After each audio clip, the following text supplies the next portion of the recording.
ট্রাস্টের প্রতিষ্ঠাতা, আঞ্জুমানে শুরায়ে রহমানিয়ার প্রতিষ্ঠাতা,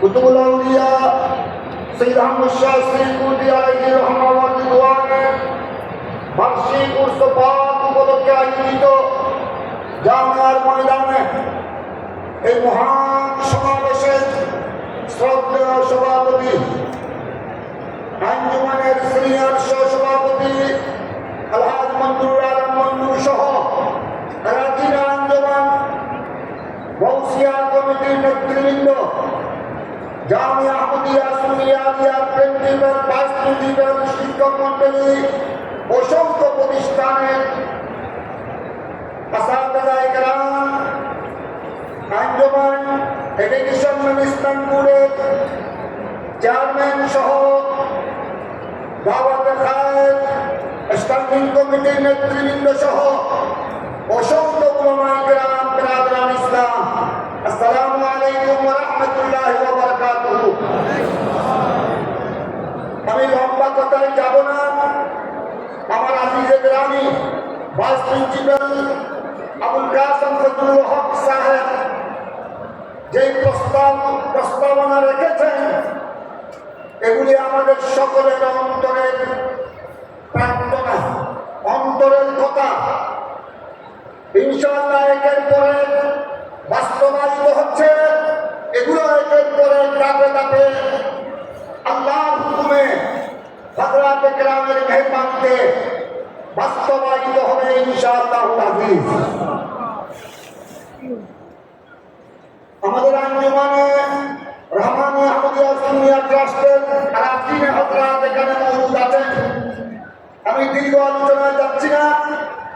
আমি শুধু সংক্ষেপে শাহিনশাহ সিরকুটের জীবন কর্মের একটি সংক্ষিপ্ত তালিকা আপনাদের সামনে পেশ করছি। কুতুবুল আউলিয়া শাহিনশাহ সিরকুট পাকিস্তান শ্রীকুট শরীফে জন্মগ্রহণ করেছিলেন 1856 ইংরেজি। আপনারা একটু সংক্ষেপে গভীর মনোযোগ সহকারে শুনবেন। আমি কয়েক মিনিটের মধ্যে কথা শেষ করে দিচ্ছি। 1856 ইংরেজিতে শাহিনশাহ শ্রীকুটের শুভ জন্ম শ্রীকুট দরবার শরীফে। 1880 ইংরেজির মধ্যে তার প্রাতিষ্ঠানিক লেখাপড়া সমাপ্তি। তিনি বাল্য জীবন শেষ করে ছাত্র জীবন, হেফজ বিভাগ, কেরাত বিভাগ, একেবারে দৌরাই হাদিস, হাদিস ফিকহ, তাসাউফ, একেবারে সর্বোচ্চ ডিগ্রি ইসলামের আইন শাস্ত্র সহ ওই সময় সর্বোচ্চ ডিগ্রিতে বলা হতো ফাজেল, যেমন আলা হযরত ফাজেল বেরলভী। ওই সময় ফাজেল সাহারানপুর, ওই ফাজেল যেটাকে বলা হয় ওটা হলো হাদিস, ফিকহ, এলমে ইসলামী আইন শাস্ত্রের সর্বোচ্চ ডিগ্রি।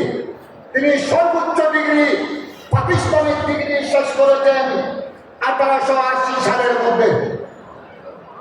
তারপরে তিনি 1880 ইংরেজি থেকে 1912 পর্যন্ত এই সময়ের মধ্যে শাহিনশাহ সিরকুটের বিবাহ শাদী, সাথে সাথে এখানে ব্যবসা বাণিজ্য, আফ্রিকা মহাদেশ, মোম্বাসা, কেপটাউন শহর সহ সেখানে ব্যবসা, সাথে সাথে সর্বপ্রথম আফ্রিকা মহাদেশে মোম্বাসা, কেপটাউনে সুন্নি মসজিদের ভিত্তিপ্রস্তর দিয়েছিলেন হযরতে কুতুবুল আউলিয়া সৈয়দ আহমদ শাহ শ্রীকুটি।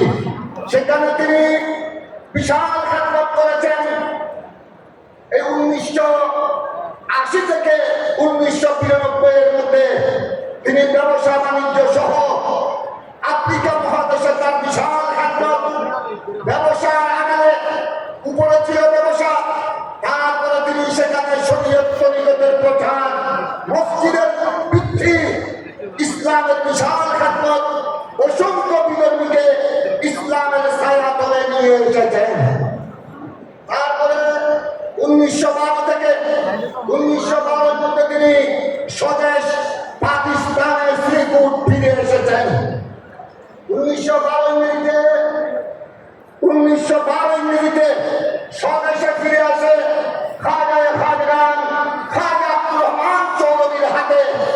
বায়াত গ্রহণ করেছেন। খাজা চৌধুরীর একনিষ্ঠ মুরিদ হয়েছেন এবং 1912 থেকে 1920 পর্যন্ত 1920 এই সময়ে তিনি খাজা চৌধুরীর মসজিদের খেদমত করেছেন। খাজা চৌধুরী কর্তৃক হরিপুর মাদ্রাসায়ে রহমানিয়া ইসলামিয়ার বিশাল খেদমত আঞ্জাম দিয়েছেন। ওই সময় তিনি দেখলেন খাজা চৌধুরীর লঙ্গরখানায় লাখের অভাব, রাত দিন মেহমানগণ আসছেন, ওলি বুজুর্গ আসছেন। মাদ্রাসায়ে রহমানিয়া ইসলামিয়া হরিপুর সেখানে হোস্টেলের ছাত্রদের জন্য খানা পিনার লাখের বড় সংকট। সেই সময় গ্যাস ছিল না, বিদ্যুতের চুলা ছিল না।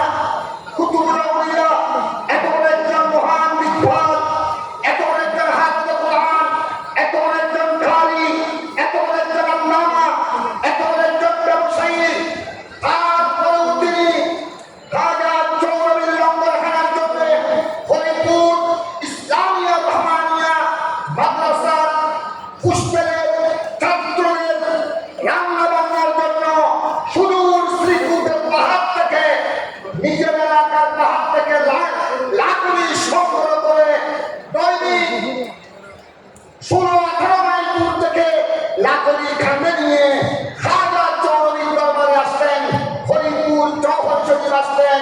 দীর্ঘ সময় এই মহান তিয়াগ সাধনা করেছেন সেই শ্রীপুর কুতুবুল আউলিয়া শ্রী আহমদ শাহ শ্রীপুরি রহমতুল্লাহ আলাইহি। সবাই বলুন সুবহানাল্লাহ। আমরা তো সামান্য খেদমত করছি জামিয়াত, আপনারা জামিয়ার খেদমত করছেন, আঞ্জুমানের খেদমত করছেন, আঞ্জুমান কর্তৃক পরিচালিত মাদ্রাসা সমূহের খেদমত করছেন।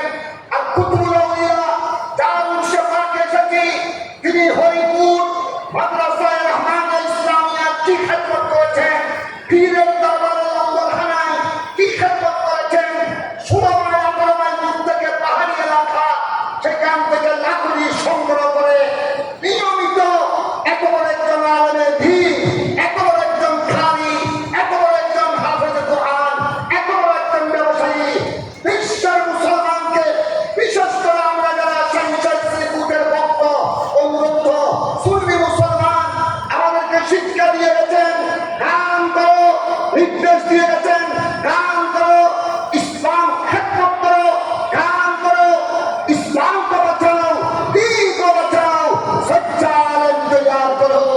এই খেদমতের মধ্যে তিনি যে খেদমত করেছেন পুরা জিন্দেগি, এই খেদমতের মধ্যে তিনি আমাদেরকে নিয়োগ করেছেন।